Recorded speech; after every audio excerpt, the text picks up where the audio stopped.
fungujú a my vám teraz jedno z nich predstavíme. Jeho názov je kolostrum, ktoré je naozaj mimoriadne vzácnou tekutinou.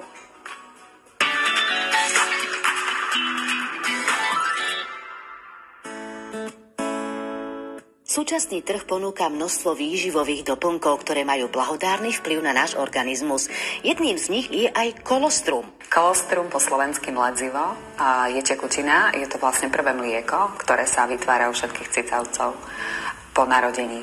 Táto tekutina obsahuje mnoho cenných látok. V prvých 48 hodinách je to naozaj veľmi vzácna tekutina pre bábätká, pretože im zabezpečuje prísun imunoglobulinov, ochrany proti infekciám a štartuje všetky tie procesy, ktoré bude bábätko potrebovať. Keďže kolostrum produkujú všetky cicavce a ponúka mnoho benefitov, na trhu môžete nájsť tento výživový doplnok vyrábaný napríklad z kravského či kozieho mlieka. A ktorý je vyrobený v čistej liofilizovanej podobe. To znamená, že nie sú alergici ohrození nejakou reakciou a je veľmi vhodné používať od všetkých vekových kategórií, teda od detí od 3 rokov až vlastne po seniorov má benefit používanie kolostra, pretože nás chráni pred baktériami, vírusmi, hubami, inhibujú rast týchto patogénov, napríklad autoimunitných ochoreniach,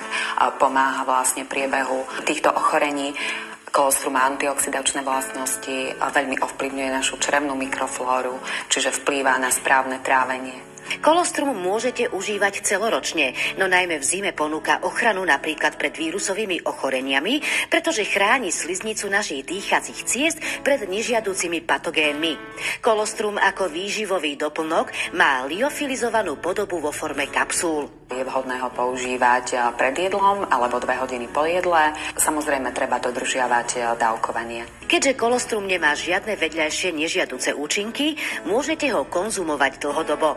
Je vhodný pre malé deti, no i pre športovcov, pretože má vplyv na regeneráciu po záťaži a siahnuť po ňom môžu aj pacienti po operačných zákrokoch.